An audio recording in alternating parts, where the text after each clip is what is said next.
오늘은 왕이신 그리스도 주일입니다.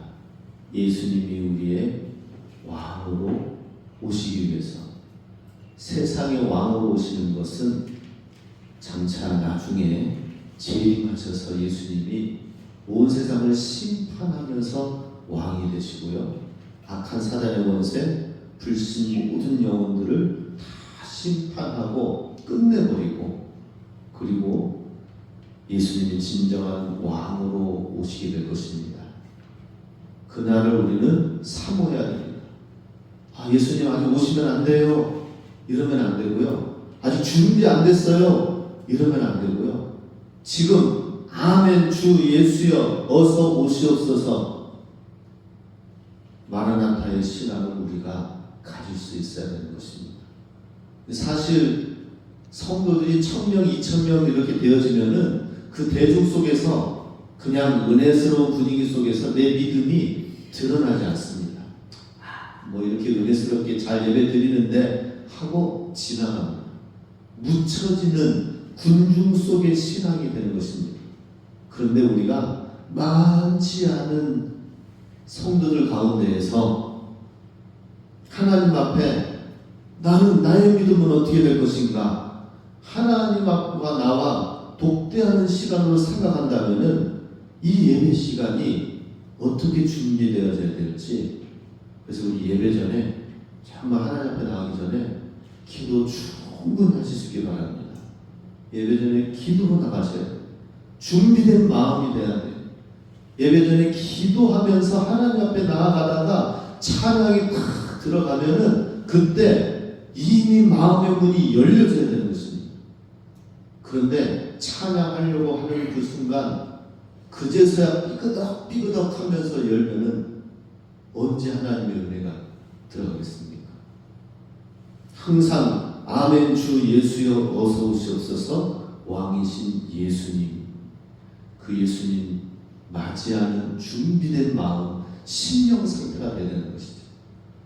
우리가 사는 데 있어서 중요한 것은 우리가 뭐 어떤 것을 부족하고 더 뭐 취하고, 사실 살면서 상대적으로 비교하자면은 없고 가는 거예요. 그런데 북한 사람들 한번 생각해 보세요. 북한 사람들 생각해 보면은 남한에서 사는 이 자체가, 자유의 삶 자체가 로망입니다. 로망. 우리가 없다고 생각하면은 한없이 없는 거고요. 하나님 안에서 예수로 부여하면은 너무나도 감사하다 하는 것이 하루하루의 삶이 되는 것입니다. 오늘 제목 말씀은 심령이 가난한 자의 복. 심령이 가난해져야 됩니다. 심령이 가난해야 돼요. 월정사에 템플스테이 있습니다. 한우 이쁘게 지어놓고 서울에 도시에 있는 사람들이 찾아옵니다.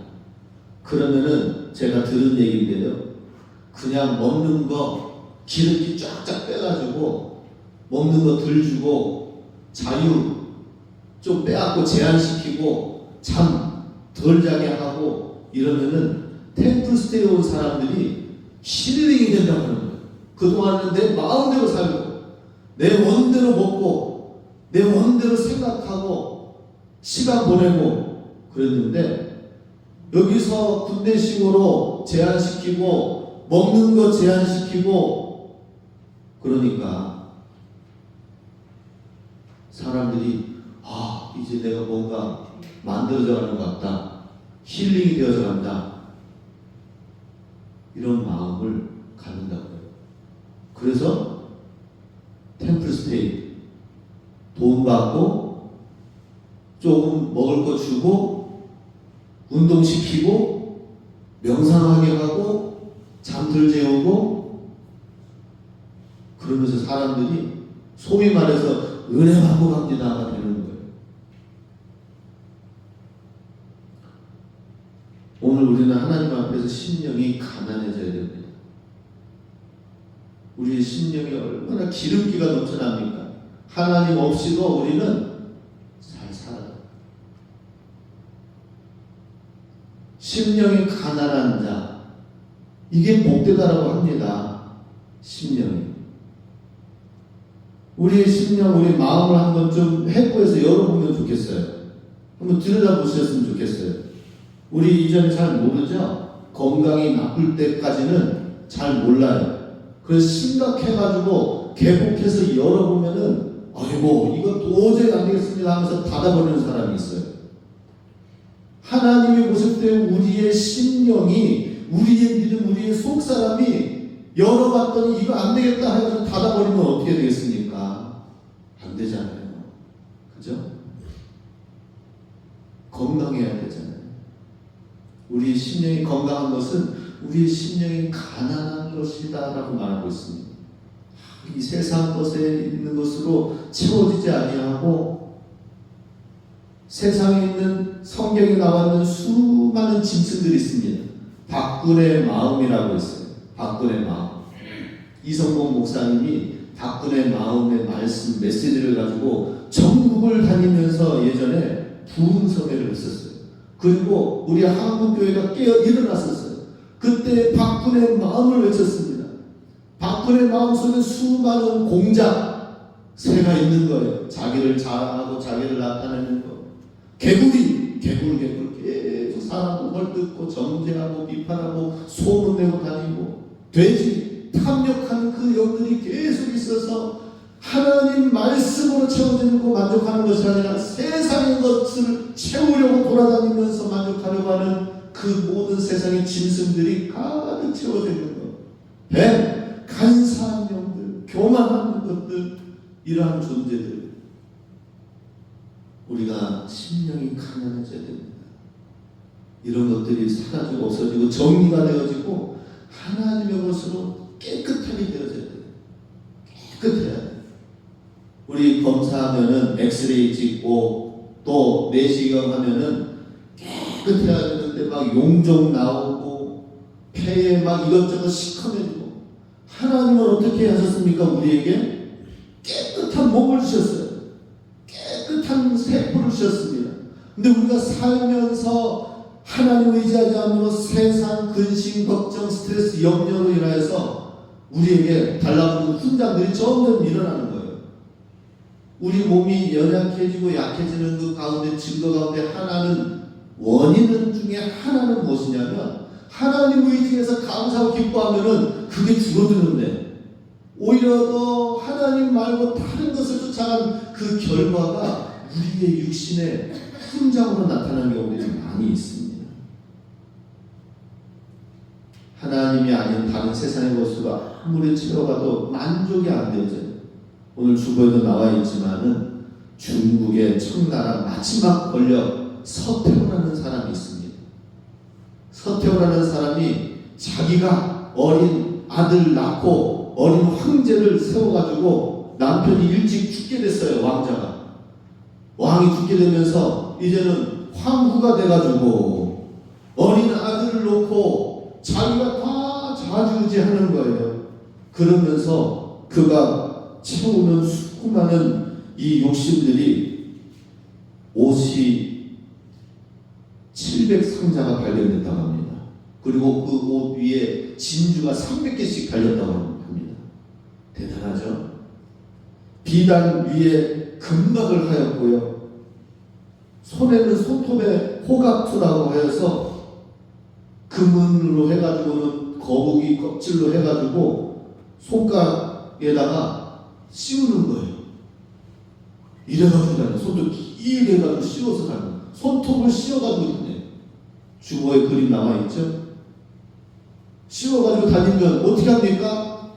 최소한도로 내가 밥 먹을 것만 하고 나는 허드렛 일 안 한다, 나는 이상한 일 안 한다, 다 아래 종들 시킨다 하면서 사는 그것을 서로 귀족들과 황실 여성들이, 상류층 여성들이 자랑하기 위해서 그렇게 했다고 합니다. 호각토를 씌웠다고 합니다.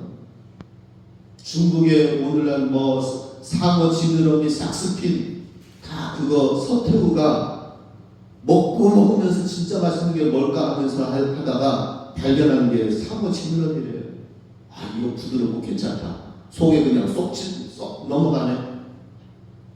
제비집 제비집도 먹었다고 합니다. 얼굴 피부 미용에 끝내주네.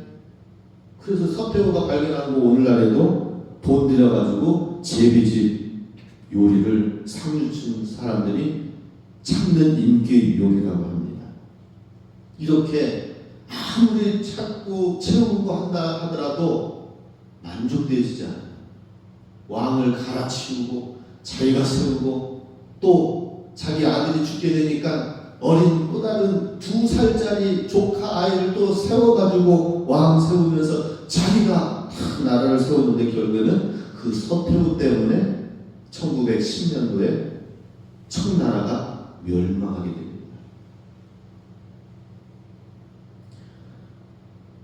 자기 자신을 보호하기 위해서 의화단이라는 것을 일으켜 세워가지고 중국에 총칼이 없으니까 중국의 의화단 20만 명을 불러 모아가지고 자기를 위해서 싸우도록 나라를 청나라를 위해서 지키라고 해가지고 서구 세력을 지키기 위해서 막 칼, 무술 가지고 막 연마해가지고 하지만 총칼 앞에 당합니까?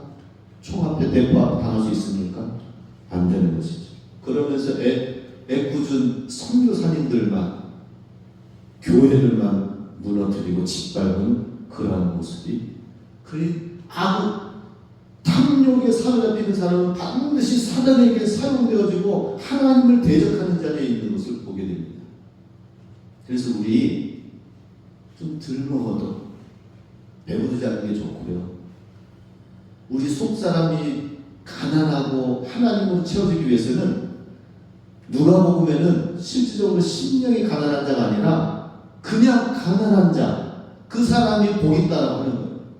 가난하면은 하나님을 찾고 하나님께로 돌아오고 탕자처럼 하나님 아버지여 내가 아버지 품을 떠나니까 내가 이런 어려움이 있습니다 하면서 하나님께로 돌아오게 된다라고 하는 그 가난을 복이 있다고 얘기합니다. 그래서 우리는 여전히 부유하고 배부르다 하는 것이죠. 하나님을 더 간절히 찾아야 되는데 그러지 못한 우리의 모습을 보게 됩니다. 저도 그렇습니다. 그러나 부유한 자의 마지막은 어떻습니까? 부자와 나사로 이야기에 의하면 누가복음 16장에 이 땅에서 행복하게 문제없이 잘 사는 게 중요한 게 아니라 마지막에 가서는 영원한 세상 속에서 그 거지가 가지고 있는 물 한 방울이라도 내 혀에 한 방울만 떨어뜨려 주십시오 하는 그게 영원한 시간 가운데 있다는 것이죠. 이런 천국과 지옥의 실제가 우리 삶 가운데 분명히 좀 실제하였으면 좋겠습니다. 이게 믿음이에요. 천국이 있음을 믿습니까? 지옥이 있음을 믿습니까? 이것에 대한 분명한 리얼한 마음을 좀 가졌으면 좋겠어요. 우리 예수님 믿으면 교회 다니면은 천국 간다. 우리 착각하면 안 됩니다. 나 교회에 이 정도 나와서 예배드리면 나는 구원받고 천국 가. 아니요. 저도 부족할 수도 있어요. 정말 예수님으로 살았는가? 예수님으로 부유하면서 예수님의 뜻을 이루며 예수님이 말씀하신 방향으로 갔는가? 철저히 날마다 우리가 회개하면서 방향을 돌이키면서 나아가지 않으면은 우리의 구원은 잠자고 있는 때에 주님이 구원받는 자를 데려가신다고 하셨습니다. 그러면은 환난이 땅에 남겨지게 되는 거예요. 들림받는 믿음이 돼야 됩니다. 둘이 있다가 밭을 메고 있는데 두 사람이 잠을 자고 있는데 한 사람은 들림받고 한 사람은 거기에 있어서 환난을 경험하게 된다는 것입니다. 우리의 믿음 정말 오늘 말씀처럼 심령이 가난한 자가 되어야 된다는 것이죠. 자, 오늘 먼저 1절에 보면은 주 앞에 나와 말씀 듣는 자가 복이 있다고 말씀합니다. 1절 같이 읽습니다. 예수께서 무리를 보시고 산에 올라가 앉으시니 제자들이 나온지라. 산에 열린 오늘 이 마태복음 5장, 6장, 7장을 산상수훈이라고 해요. 산 위에 올라가서 앉아서 무리가 있지만은 수많은 쫓아가는 무리들을 놔두고 산 위에 올라가서 제자들에게 따로 말씀하신 부분이 산상수훈입니다. 1절 보면 잘 보십시오. 무리가 나오고 제자가 나옵니다. 예수님께서 무리를 보셨습니다. 평지 땅 아래속에, 산 아래속에서는 무리들이 계속 예수님을 쫓아오고 따릅니다. 그런데 진정한 제자는 이 사람들이 아니야. 예수님을 따라온다고, 예수님 가까이 와서 구경한다고 해서 예수님의 구원받는 제자가 아니라는 것이죠. 오히려 예수님이 산으로 올라갔습니다. 산으로 올라가니까 사람들이 다 무리들이 안 쫓아왔어요. 아마 예수님이 오른 산은 어떤 산인지 알 수가 없지만 팔복산이라고 얘기는 하는데 저는 모르겠어요. 그게 확실하진 않지만 제가 이 말씀에 의해서 상상하고 추측하기로는 아마 가파르고 올라가기 힘든 산이었을 것이다라고 생각이 듭니다. 왜냐? 무리들이 있지만은 이렇게 힘들고 가파른 산에 올라간 예수님, 거기까지도 쫓아온 사람, 예수님이 계신 그곳에 힘들더라도 내가 올라가서 주님 말씀을 좀 듣겠다고 하는 사람, 그 사람들이 제자들이라는 것이죠. 우리가 힘들고 어려운 산 꼭대기에 계신 예수님, 그 예수님을 보려고 올라갈까요? 예수님 좀 내려오셔서 좀 편안한 곳에 내 옆 근처에 지나가시면 내가 예수님 볼게. 우리 이런 신앙 아닙니까? 우리가 예수님 그 계신 곳이 힘든데 예수님 말씀 듣기 위해서 힘든 그곳에 올라가려고 하는 그런 마음과 열정이, 믿음이 있느냐 하는 것입니다. 그래서 팬이 되지 말고 제자가 되라라는 말이 있습니다. 팬은 뭐예요? 막 야구 경기하고 축구 경기하면은 그 관중석에서 막 열광을 하죠. 그죠? 응원하고 선수들보다 더 아주 그냥 열광을 하면서 막 응원하고 목소리 외치고 북치고 그렇습니다. 그런데 당신이 와서 직접 뛰어보시라고 하면은 전혀 못 뛰어요. 선수가 아니기 때문에. 팬의 한계는 그겁니다. 예수님에 대해서 주여 감사합니다 하면서 좋을 때는 감사하고 기뻐하고 그러는데 예수님 최고라고 하는데 고난이 있고 힘들고 어려운 문제 상황 가운데에서 내가 이 십자가를 지고 나를 따라오라고 하면은 팬은 그냥 거기서 끝입니다. 이게 무리들입니다. 산 밑에 무리고. 제자는 뭐예요? 주님, 제가 그곳에 가도 내가 가서 주님 가신 그 길을, 주님이 주신 그 바톤을 내가 이어받아가지고 내가 그 길로 가겠습니다 하는 게 제자입니다. 그리고 이 제자가 되지 아니하면 우리는 천국에까지 이르지 못하는 거예요. 천국 문까지 와서 천국 문이 열리지 않으면 어떻게 되겠습니까? 저 간혹 보면은 우리 지역에 있는 어르신들 보잖아요. 요 앞에까지 이른 아침에 새벽에 운동하러 다니시는 분들이 많이 계십니다. 저 건너편에서도 교회 앞에까지 늘 교회 앞을 지나다니면서 텃밭에 뭐가 자라는지 맨날 구경해요. 그런 얘기 또 듣습니다. 아이고, 교회 입구만 지나가시고 텃밭에 열매만 보시고 그러지 마시고 들어오셔서 함께 예수님 믿으면 좋겠네요. 함께 천국 가면 좋겠네요. 제가 이 지역의 영혼들을 위해서 그렇게 늘 전도하다 보면은 얘기합니다. 그런데 우리 믿음도 마찬가지예요. 우리도 팬이냐 제자이냐 이것을 제가 지난주에 서울에 있는 제가 잘 아는 목사님을 만나서 교제를 좀 잠깐 했어요. 그 목사님이 제자 훈련에 관한 책을 썼는데 그 목사님이 자기 실패한 이야기를 앞에 전반부 절반을 써놨어요. 그 실패한 얘기 책을 이제 먼저 보고 그 목사님을 만났는데 이 얘기를 이제 그 스토리가 어떤 것이냐 하면서 쫙 얘기를 해줍니다. 근데 이분이 개척을 해가지고 한 16년, 20년 됐습니다. 개척을 해가지고 2,000명 다 찍었습니다. 예. 매해마다 그냥 막 사람들이 수백 명 몰려오니까 7년 만에 1,000명이 넘는다는 거예요. 사랑의 교회 옥한 목사님 제자로서 거의 수제자식으로 해가지고 마치 이찬수 목사님 막 분당에서 부흥하는 것처럼 이 목사님이 잠실에서 그렇게 부흥했습니다. 그러면서 철저하게 제자훈련 시키겠다 해가지고 제자훈련 시켜서 나아가는데 임직식을 딱 했잖아요.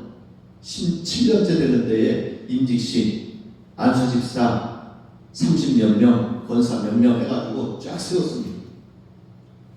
그랬더니 제자훈련을 그렇게 성실하게 받던 사람들이 임직 받고 나서 싹 돌이키더래요. 왜 돌이켰느냐?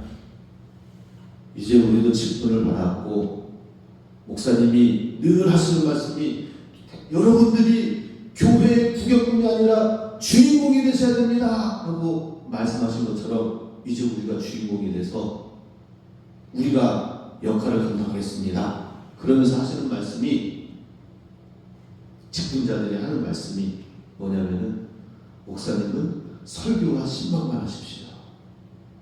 우리가 지금 이렇게 들어오는 헌금과 재정과 이런 많은 것들, 또 인사 부분들, 또 교회 운영하는 이런 부분들은 우리가 다 관할하겠습니다.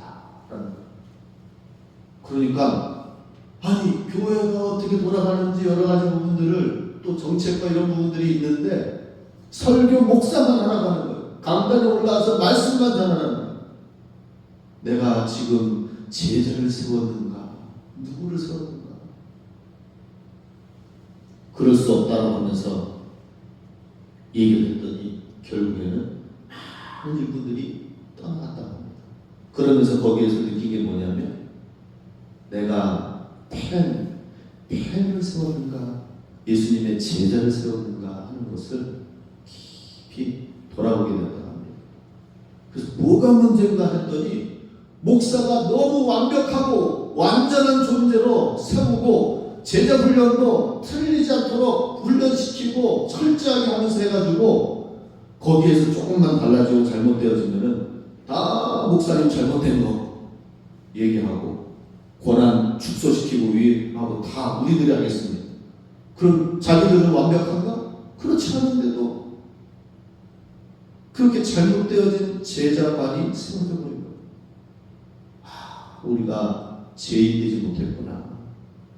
제자가 된다는 것은 예수님 앞에서 완벽한 존재가 되어지는 것이 아니라 정말 하나님 앞에서 예수님 없이는 살 수 없다고 하는 그런 제자인데, 없기 때문에 우리가 죄인이고 연약한 존재라는 사실이 늘 발견되어지는 존재를 해야 되는데, 너무 완벽한 제자론의 이상론을 바라보면서 자기는 안 바라보고 목사와 다른 옆에 있는 사람들 가운데에 잘못된 부분들, 제자가 아닌 부분들, 가르침대로 안 되어지는 부분들에 대해서 선을 뜨는 거예요.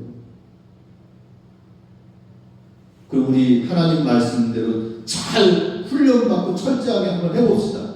그러면은 그 말씀대로 참된 제자가 될까요? 제가 지난주에 말씀드린 목사님의 경험에 의하면은 교만한 제자가 된다. 교만한 일꾼이 된다는 것입니다.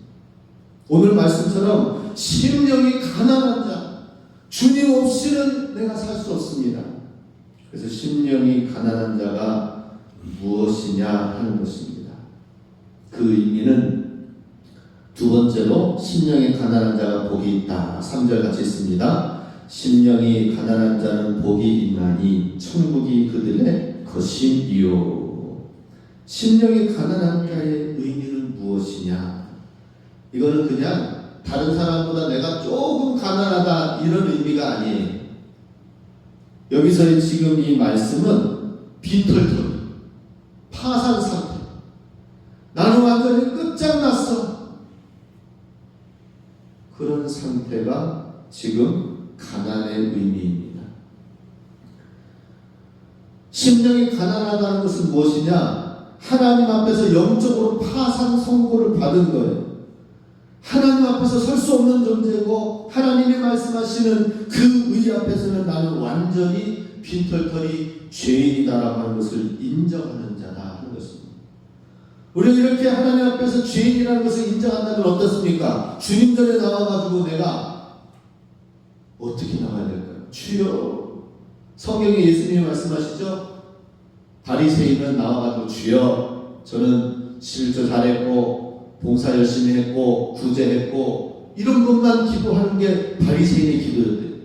그런데 옆에서 한 죄인의 기도를 예수님이 하나님 받으셨다고 하면서 말씀하신 건 뭐예요? 주여 저는 죄인입니다. 하나님 앞에 가까이 나갈 수 없는 죄인입니다. 여전히 나는 많은 것을 소유했다 하더라도 내 영혼은 죄인입니다. 하나님 앞에 철저히 죄인이라는 것을 고백하는 자가 심령에 가난한 자라는 것입니다.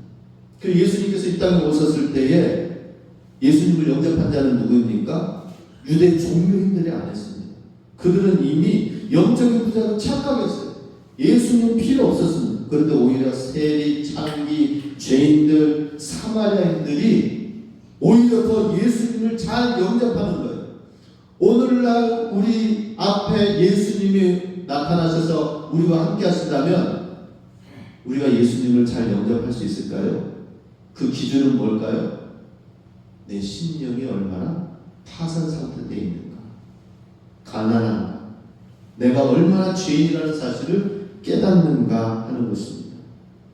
그래서 우리 심령이 가난한 자의 의미는 바로 첫 번째,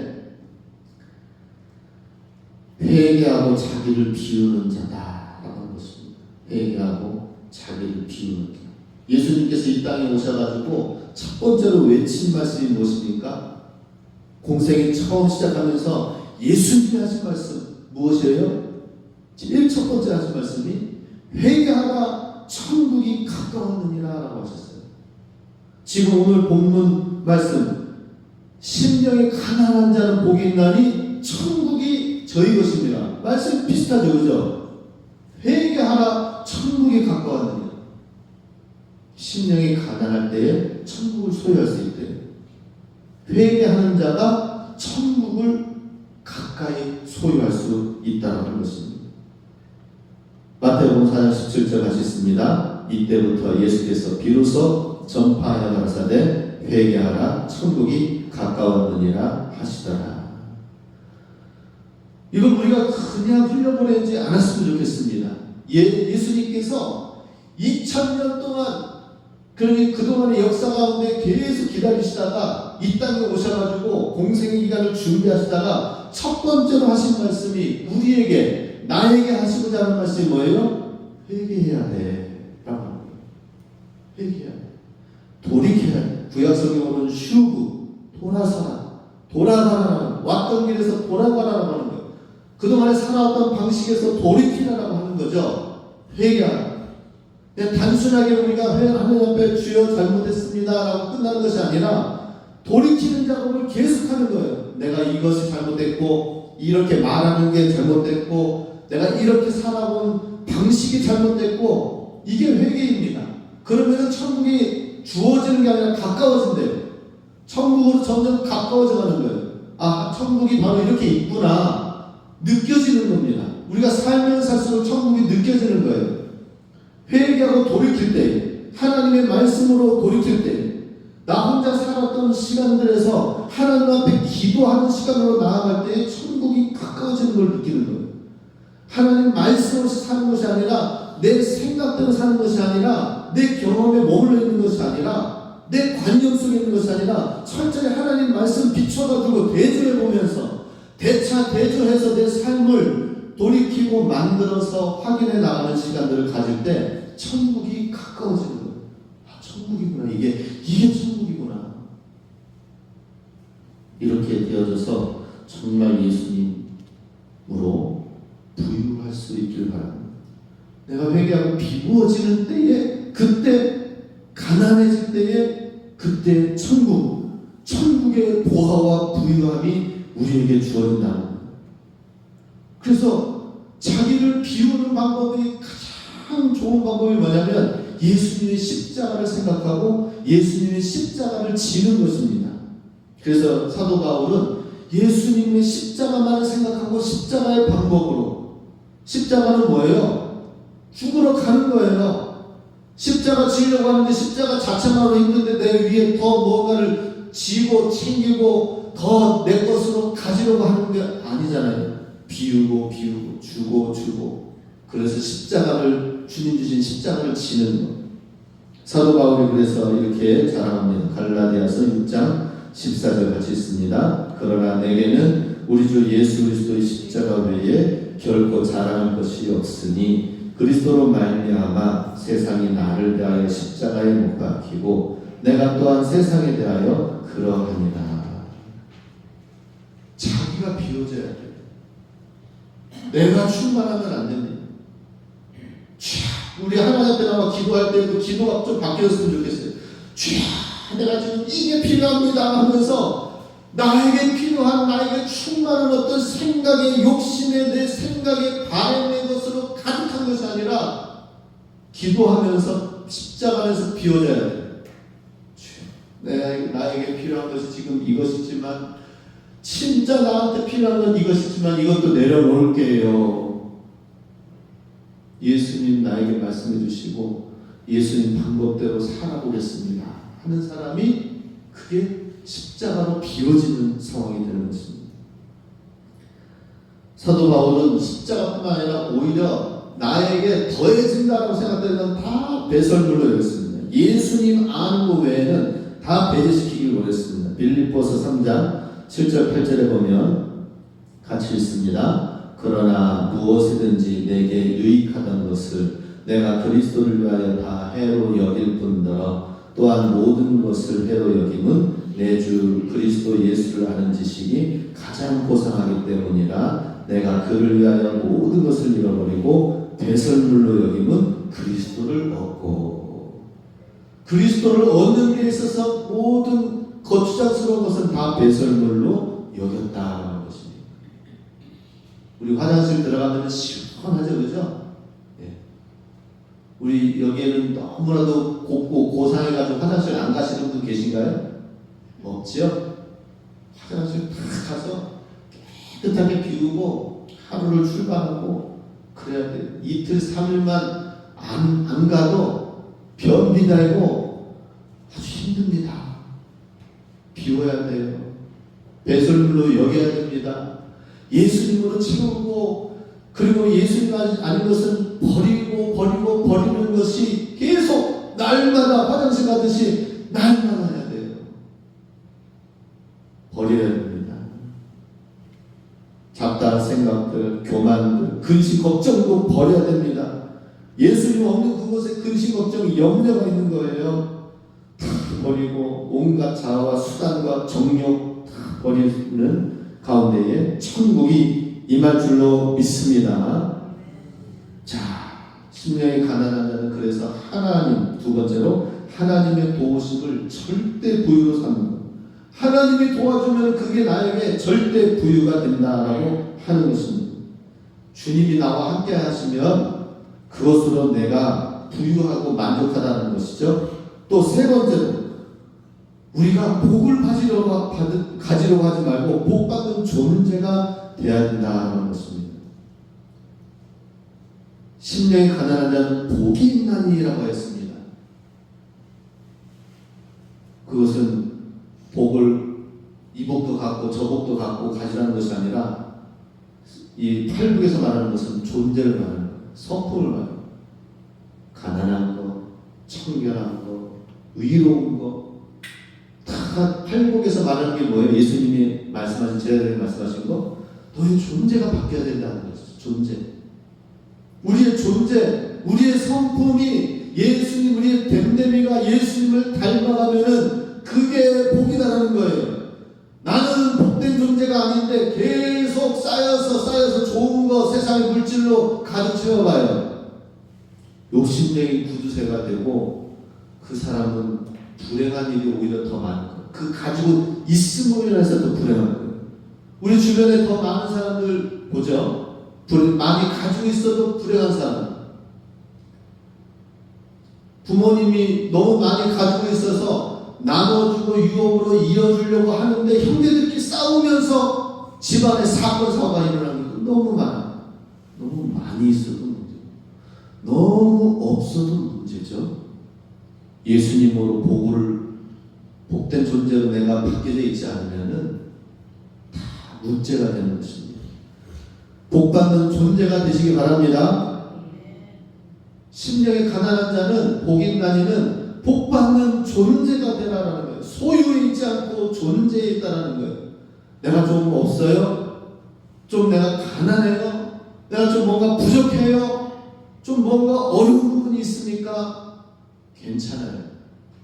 존재. 내가 감사하는 사람이 되면 되는 거예요. 하나님 은혜로 기뻐하는 존재가 되면 되는 거예요. 부족하고 없는 가운데서도 조금 나눠주는 사랑을 베푸는 존재가 되면 되는 거예요. 이게 복된 존재고 이게 천국을 소유하고 누리는 자입니다. 할렐루야. 나누시기 바랍니다. 나눠주세요. 예수님의 사랑을 나누시고 좀 가지고 있는 거 나누시면서 예수님의 사랑을 나타내고 그러셔야 됩니다. 자, 마지막 이렇게 우리가 복받는 존재가 돼서 하나님께서는 복받는 존재가 되면은 하나님의 영권이 주어진다.